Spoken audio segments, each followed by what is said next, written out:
The Bully Girl Magazine podcast is your dog-eared audio destination, bookmarking the most compelling tales and insights from the vast canine universe. While we passionately dive in the world of bully breeds, dispelling myths, offering training tips, and discussing breed standards, our scope isn't limited. We cast our net wide to encompass a diverse range of dog breeds, ensuring no tale is left untold. Enhanced by expert interviews and inspiring stories, this podcast is a beacon for responsible ownership and breed education. It's where bully breed enthusiasts meet the broader dog-loving community, fostering unity, understanding, and shared joy in every bark and wag. So whether you're out walking your dog or listening at home, enjoy the show and keep coming back. So glad you're listening or watching the Bully Girl Magazine podcast. I am so excited today. We've got the wonderful Lisa Schiller. She is the author of Borrowing Hope, and we're going to have a great conversation. Hi, Lisa. Hi, Lisa.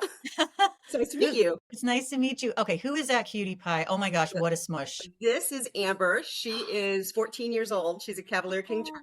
She's beautiful. And yeah, she's a sweet girl. When did you get her? So I got her 13 years ago. So I got her when she was a puppy, and you can see kind of the gray is coming out in the face. Yes. But she is she's a sweet little thing. She's surrounded by big bears, Newfoundland dogs, and she bosses them. Oh so my she gosh. keeps them in line. Well, she's absolutely precious. So the first question I ask every guest is, does your dog do something quirky, fun, or unusual that you can tell us about? And it can be any of your dogs. Well, one of my dogs loves to do water rescue training. He started that when he was really young. So we have to be really careful if anyone even jokingly screams or yells or says the word help around. Right. Because when somebody says help, he assumes they're serious, and he'll go after them, and he'll try to pull them to either shore or someplace that he thinks is safe. Oh, wow. Oh, now that is interesting. Now, Yeah. Lisa, when did your love of dogs begin? Oh, when I was a child, I grew up with big dogs. My mother was one of those people that would, is there if I put her down or? Yes. Thank you for letting us see her. She's beautiful. She's a sweet girl. So Yeah. my parents were the kind of family that if a dog was missing, or they found a dog walking down the street, they brought it home. They assumed it was lost. Wish I had Now, that kind of family. My mom was well, afraid of dogs. it was before leash laws. So the problem with that is that the neighbors started to realize that when their dogs went missing, they just came to our home, and Oh. usually there they'd be. So we had St. Bernards, Old English sheepdogs, Great Danes, and mixed breeds that my mom found at a neighborhood pound or walking down the street. So I just grew up with dogs. I loved them, and cats, animals. Oh, Yeah. that is so nice. Well, you start your book sharing some horrendous news. If you want to just tell us a little bit about that, Lisa. Yeah, sure. I had been an executive in the corporate world, traveling the world, and had these headaches that just kept coming back. And as most workaholics do, I kind of ignored them and pushed it to the background. And I was a single mom too, so life was about being a mom and working. And then one day it had gotten so bad, I felt like the headaches were impeding my ability to breathe. And so being a responsible employee as I was, I worked through half the day, cleared my afternoon schedule for a few hours to go to a emergency care or urgent care. And I walked in, I saw an incredible nurse practitioner, and she's like, I think something's off here. And so she booked me an emergency CAT scan, and they found a massive brain tumor that was literally crushing my brain and pushing my brain into my brainstem. So I was losing the ability to breathe, which is why I was having trouble. Yeah. Oh my gosh. And that took you on such a long journey. And that brought you to not only you love dogs, right? But the gift of a dog. You talk about an experience you had in the hospital with their therapy dog. Tell us Yeah. about that. Well, they had just basically told me that I needed emergency brain surgery, Mm, and they didn't know if I'd make it through the day. So Jesus. it was, she's a heavy breather. Oh, that's So fine. maybe that's the echo in the background, right? Yeah. So they told me I needed emergency brain surgery. They didn't know if I'd make it through the day, and I was about to face a 4-hour ambulance ride to a hospital in another state they thought might be able to save me. And a nurse came in and said, is there anything we can do for you? And my immediate reaction was, is there a dog in the hospital? And I couldn't think of anything else. I mean, what else are you going to ask for in a moment like that? So Right. sure enough, there was a woman with a corgi, and she came in. He was a therapy dog, and I wrapped my arms around that corgi. His name was Raider. And for a few minutes, kind of the whole world went still, and I felt a sense of peace. Mm. And I made a promise at that moment that if I survived, I would pay that gift forward by getting a therapy dog. Oh, so I thought that was so Yeah. beautiful. Tell us about your first dog, Logan. I really enjoyed reading about him in the book. Logan, yeah, my first dog as an adult was Oh, as an adult, excuse me. Yes. Yeah, he was when I was well, are you asking about the therapy dog, the first therapy dog, Chewy, No, I or meant your dog Logan that you oh, got. Logan, okay. Yeah. So Logan was a tricolor Cavalier, and I got him as a puppy on a business trip from a pet store. Goodness knows what kind of background he came from. Yeah. I was told he would need surgery on both legs to walk. He had been not treated very well, and I just fell in love with him. And I lived in the North End of Boston, and we lived right next to the Old North Church. So Oh, we had nice. this second floor window, and the Freedom Trail went by our window, and people from around the world would walk by the window, and they'd see this perfect little Cavalier tricolor face in the window, and they'd fall in love. They'd fall in love. So people took pictures of him. He was in Oh, weddings. He was a little kind of model boy in Boston, yeah. and he saved my life when he was about 10 months old. We were walking through the neighborhood, and he all of a sudden started freaking out. We're headed to this little store we normally go to, and he started pulling me, like yanking and crying and whimpering and trying to Yeah. pull me in the opposite direction. And so he'd never behaved like that before, but I scooped him up and I just thought, he's got to go home, take him home. So Yeah. as we turned around to walk towards home, there was this huge explosion. And it turned out there were gas fires burning under the streets of the Old North End in Boston. Oh my And there was a goodness. manhole right where we were walking to. So the fire exploded through the manhole for like 50 feet in the air. And and I swear he calmed down right then. Like he's like, okay, everything's right with the world now. Like he knew what he had done. Everything was okay. And we See, were that's fine. incredible. Isn't it amazing what dogs can sense that we can't? They're incredible. I have one of my therapy dogs who does, when he goes to the hospital, he goes straight to the point on someone's body where there's an issue, if it's cancer or they're about to have Wow. surgery on something, or he just seems to know where the issue is and he goes right for it and tries to kiss it. Oh, see, that's amazing. And I want to jump into that shortly about all of the incredible work with your therapy dogs. I like in the book you write as well, quote, my life was either a whirlwind of romance or utter aloneness. That really struck me. Talk to us about that. Yeah, I was in love with being in love. I was Yeah, I know somebody that feeling. who grew up, yeah, I grew up thinking that the answer was the right man, was the right Yes. partner, was you know, the concert, the little traditional house, and the picket fence, the whole dream. And so my most of my adult life, my younger adult life, was basically chasing that dream, and it brought me into a lot of relationships that were not necessarily the healthiest relationships. Right. Yeah, me too. And so I tended to be drawn to men who were very powerful and glamorous and exciting, and they were always big trouble. So I would Oh, go from these no. like whirlwind romances where I was falling in love all over again, and nope, this is the one, to brokenhearted, alone. Hopefully, when once Logan was in my life, hugging Logan, who became my steady Yeah. boyfriend, and that's kind of, so it was always one extreme or the other. Yeah, but I bet having Logan was so essential during that time. It really was, because I didn't realize how I kept to myself, how isolated I was. But Right. having a dog in your life, I started taking him on walks through the neighborhood, and meeting people I never would have met otherwise. So he became a conversation piece, and it made it easy to connect with people, because if somebody's a dog lover, you can talk about anything in the world, and oftentimes our dogs would find each other. Yeah. So we started dog clubs in the neighborhood. We started a neighborhood watch. We did all kinds of really cool things with our dogs. And it was, so he fulfilled my life in a way I hadn't expected. Yeah, absolutely. Talk to us about some of the things that you went through after your surgery and how you had to adjust to a new you, really, new life. Yeah, thank you. I think that the toughest thing is that we don't realize how in our lives we label ourselves. And for me, my I thought my primary label was mom, Yeah. and it was definitely my most important label, no question, and daughter and sister. But it was also executive and vice president, and successful, and I didn't realize how much those labels meant to me. But after my brain surgery, I it was a tough road. I mean, I had to learn how to walk again. I had to learn how to talk, how to read and write again. Everything came very, it was literally helping the brain rebuild pathways that had been connected. I got a new Yeah. hairstyle. I had Yeah. the same hairstyle for like my entire life. So it took a brain tumor to get bangs. But it, That's they gotta make a bumper sticker. It took a it's brain tumor to get to get bangs. That is the bangs, best, yeah. Lisa. What can you do? There was a big scar. I had to do something. So, in fact, the surgeon called it the headband scar, because they know the hair would grow out and you could wear a headband until it grew over. But Right. yeah, so it was just, life was different. I couldn't process information the same way. I had been really intelligent, and my brain could, I could handle and juggle like 10 things at once, really complex things. And things just moved slower in there. And it took a while. It was traumatic brain injury from the brain tumor. And so it really took a little while to process information. I did race back to work 2 months after brain surgery, Oh my goodness. with a headband.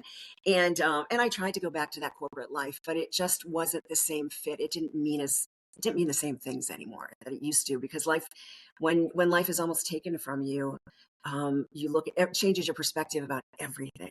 There was one thing I had to live for, and that was my daughter. It was maybe to see her married and definitely see her happy one day. And I had adopted her from India. When she was just 5 years old. And so seeing her have a happy life and be cared for was the only thing I was really living for at that point. This really so hard to read, and I felt so bad. You write, quote, "How are you today?" Someone would ask, and what would my answer be? My brain feels like it has been blown to pieces and it's intensely on fire.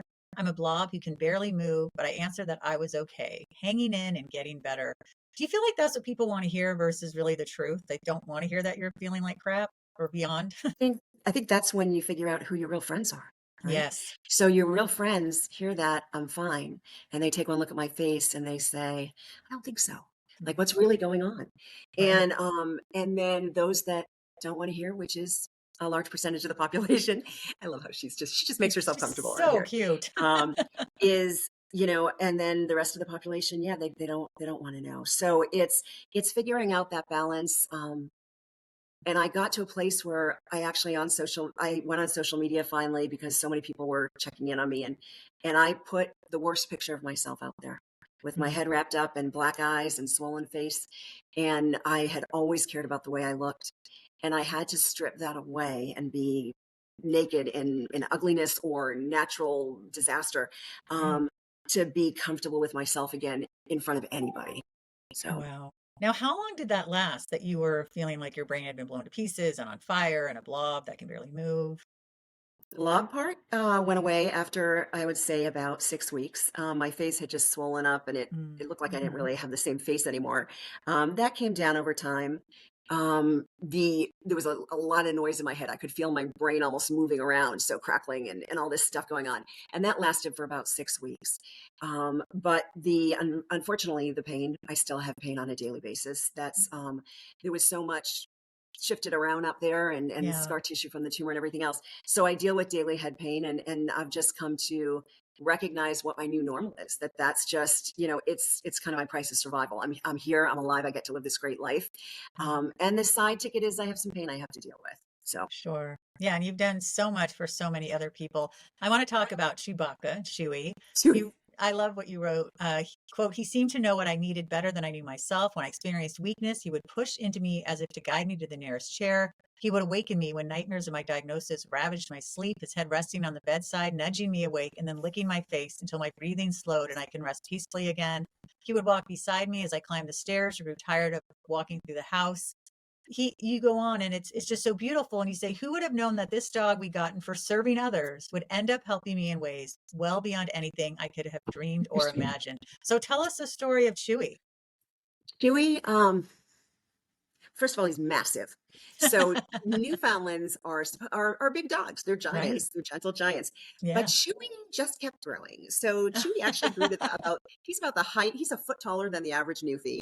He Oh, is, wow. yeah, he's a big boy, and he's a big boy. He is, doesn't weigh a whole lot, but he filled out. So he's about 160 pounds right Oh now. my gosh. And yeah, from the time he was pretty young, he knew something was different with me. And so he was protective, but not in a protective, aggressive way like some dogs are, like stay away from her kind of thing. Right. Instead, it was more like he was constantly focused on my eyes and my head.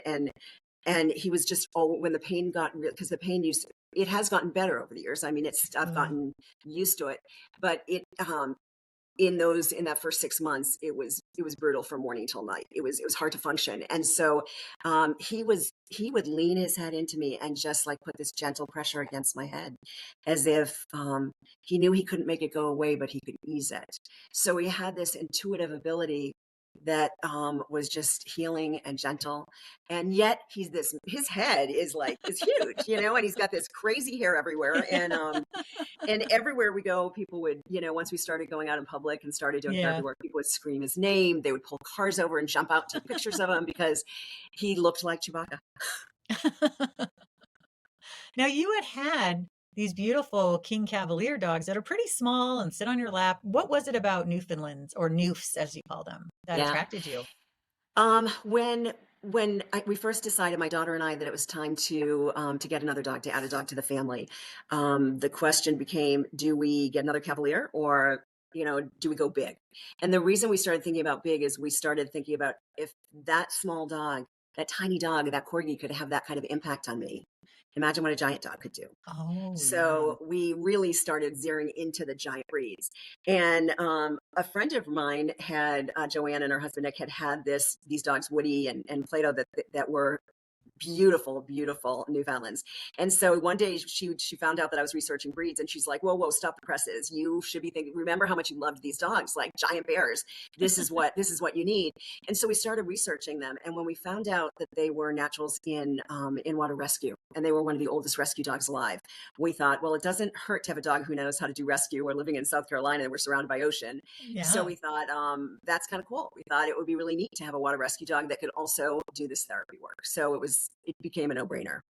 Yeah, I also like that you write, one thing that people who are attracted to Newfs need to accept is that they are droolers, and Chewy is no exception. I feel like a jerk, but I'm just dogs that drool of any kind. It's like, ah. So how do you handle it? Well, I was the same way before. Okay. And I was like, I would see other people's dogs drool and I would Yeah. cringe. Yes. So, we thought, we really thought about how we're going to deal with this. And it became about the dog. So we came to understand the drool. So the thing is, they drool because they save people. So their jowls have Ah, to, okay. basically, when they go to save someone, their jowls wrap around someone and it seals. And the Wow. seal keeps them so they can swim without swallowing water, and they breathe through their nose. So they make this Amazing. whistling sound. So their body is literally built for rescue. And once we understood, because we heard, hey, there's some breeders out there that are breeding the drool out of Newfies. And we were like, well, what Oh, does that mean?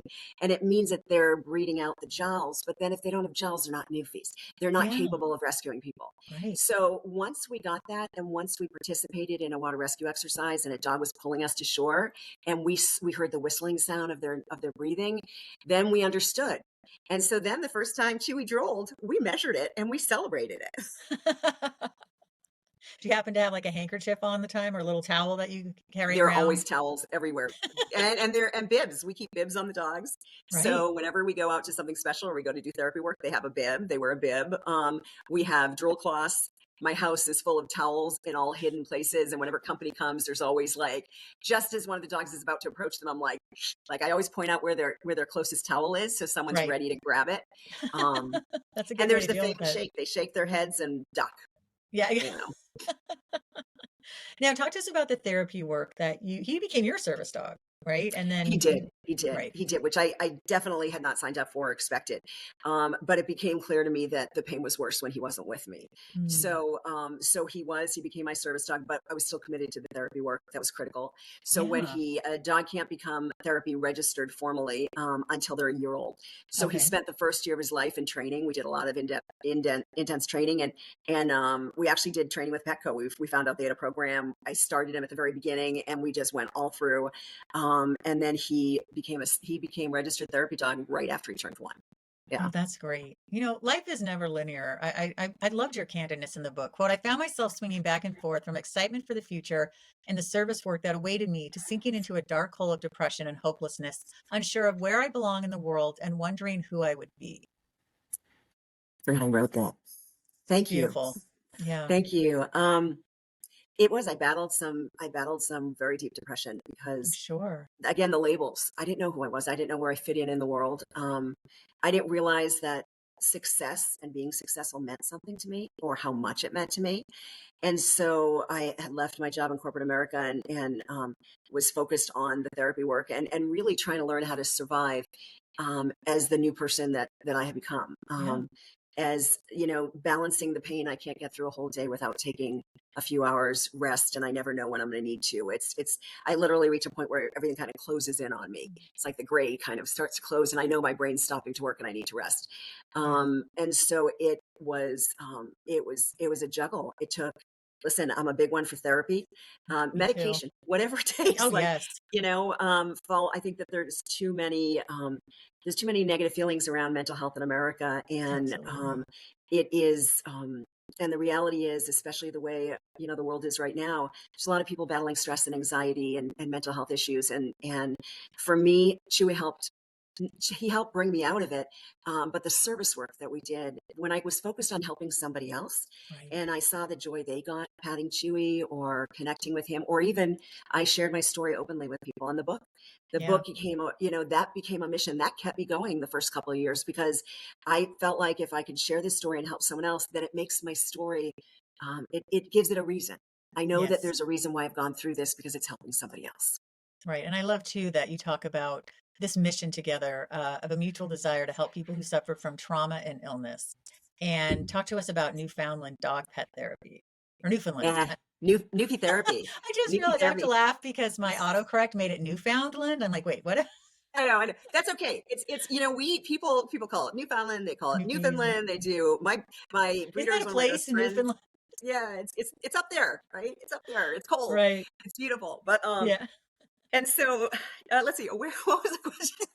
Oh, I was Lost my talking train of- about how you help people with trauma and illness, and then the yeah, Newfoundland I'm laughing pet about it. therapy, Yeah. dog pet therapy was born. Yeah, animal therapy, I knew that dogs made me feel better, so I Yeah, of just could course. see the impact. But then I Hmm. actually started doing the research and looking at the evidence, and they lower blood pressure. Yeah.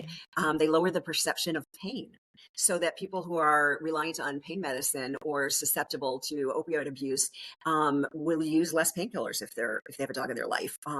So we saw kind of all the impact that had, and I had become really close to Chewy's breeders. They're one of the top breeders in the country of Newfoundlands, and they Newfoundland. See, I got it there. I was And like, wait, was I yeah, right? and we had become really we developed a real closeness. They became like an extended family for me, and they have anyone who's gets one of their puppies. They have high expectations. Like, you're going to show this dog, you're going to work with them, you're going to do water therapy, water rescue and therapy. So we were spending a lot of time in getting to know this whole new community of animal lovers they were Newfie Yeah. people, and they were working with their dogs, doing therapy and water rescue training. And so they became this new community for us. It just opened up this whole new world. And one day, my friend Patty was sitting who's one of the breeders of Timberland Newfoundlands, was sitting on her back porch with me. And she said, "So what are you going to do now? Corporate America's, you left it behind. You are questioning what you want to do with your future and what's your dream." And I said, it's really weird, but I have this dream of a place called Spirit Cove, where people and animals who have suffered come together and help each other heal.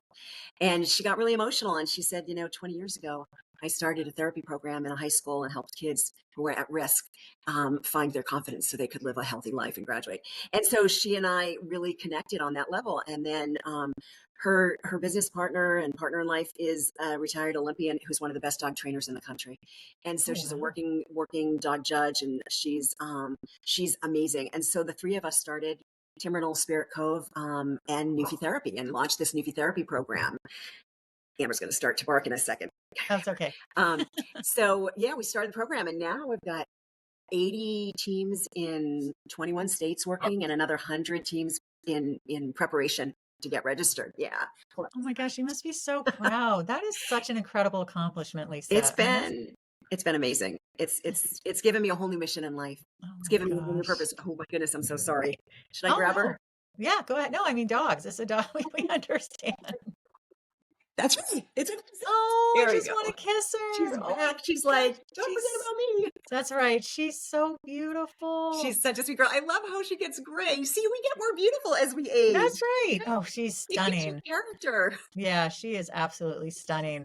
So recently I got something from you. You sent me this great impact report, spreading hope and healing. And you talked to us about Apollo, and he joined the Duke Cancer Center on their first official New Life Therapist in Durham, North Carolina. Tell us about this. Yeah, I mean, that's Duke saved my life. So Mm. Duke is a place where I arrived by ambulance, and nobody thought I had a chance of surviving. And the brain tumor center there, they they operated, they saved me, and they gave me a new lease on life. And so I used to think, God, if even though I don't live in that part of North Carolina, I live in South Carolina, I thought it would be really amazing to be able to help the patients there, but also the doctors and the nurses and the healthcare workers, because they're working with battling critical illness every day. And so the stress that they're under is just so intense. And so one of our volunteers, who happens to be a surgeon himself, he's Mm-hmm. works at another hospital. He's an ENT surgeon, and he has a terminal. He's a terminal Nuthi Apollo, and when he heard that we were trying to help the Duke Cancer Center build up their therapy dog team, because they used to have a team, but after COVID, a lot of Oh, therapy yeah. animals retired or passed, unfortunately. And so he offered to go through their process and start working with them, and he's doing amazing work there. Yeah, he goes to their infusion labs, so where people are getting chemotherapy, and he and Apollo sit with people while they're I going love through their that. chemo. One of the things that breaks my heart so much is that my mom was chronically ill.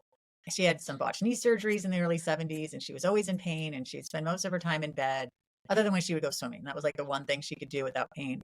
And she was afraid of dogs. And I just think, God, it would have changed her life if she had a dog, any dog sitting on her bed with her, leaning into her, Yeah, having her cuddle. And she died in 1995. And I have dreams that she's met my dogs and loves my dogs. And then I wake up and I'm like, damn it. It's just, I just wish she knew, she just didn't know all the benefits. I think you just answered that. I think she does know. I hope You know, so. that's what those dreams are telling you. I believe that. Oh, I really like that. Yeah. So, your dogs do they go to like hospitals, nursing homes? Like, Yeah. tell us all the different places they go. So we do a lot of work with veterans. So veterans Nice. retirement homes, Good. veterans events. We do a tremendous amount of work with first responders. So firefighters, EMT, police officers. We started that, and a lot of work with healthcare workers Good. before COVID struck. When we were going to hospitals primarily at that point, and we started seeing the nurses and the doctors coming out of the back rooms, and the radiologists, and they were just like they were just like leaning into Chewy. And on the way home from the hospitals, we'd see a fire station. I go, oh, we have a few more minutes in us. Let's stop at the fire station. Same thing. The firefighters would come out, and they would just fall into him. And I've seen quite a few first responders that just put their head against his and start crying. Mm. It's like the trauma they've lived through comes through. But these are the last people that ask for help.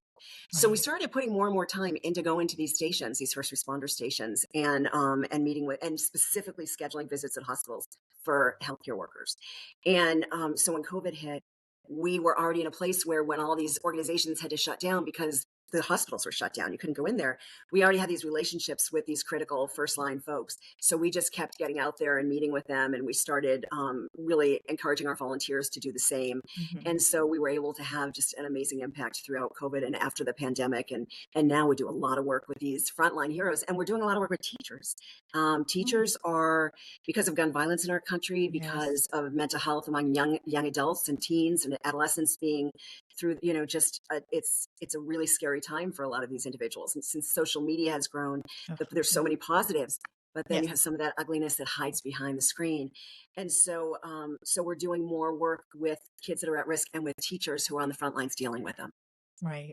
Now, who would you say would be a good candidate to get a Newfie as a pet? What are some things you need to consider other than the drool and their size? The drool's a big one. So I mean, I say the first thing to do is find somebody with a newbie and see Hmm. how it feels.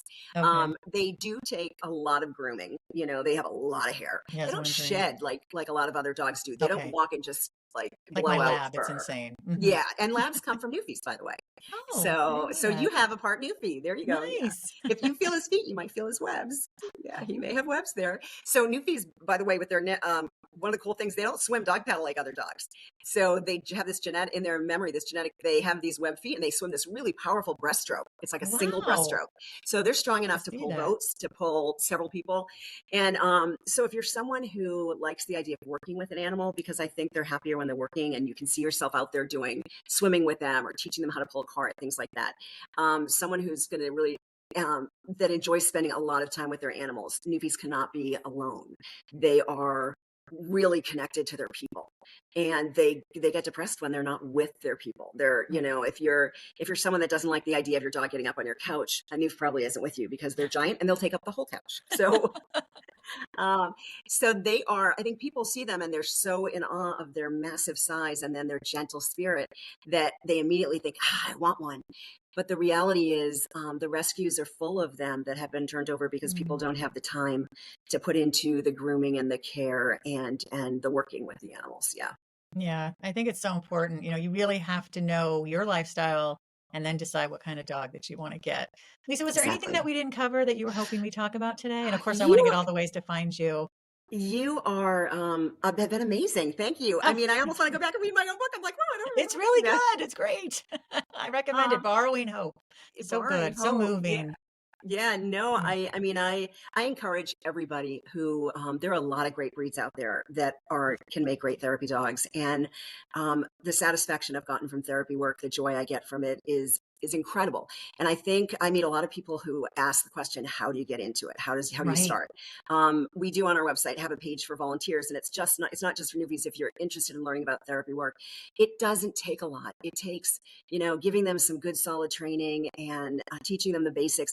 If they have a gentle personality and they don't fly off the handle or they're not aggressive, then it's something that many dogs can do. So I really encourage people to consider it as a path to helping their communities.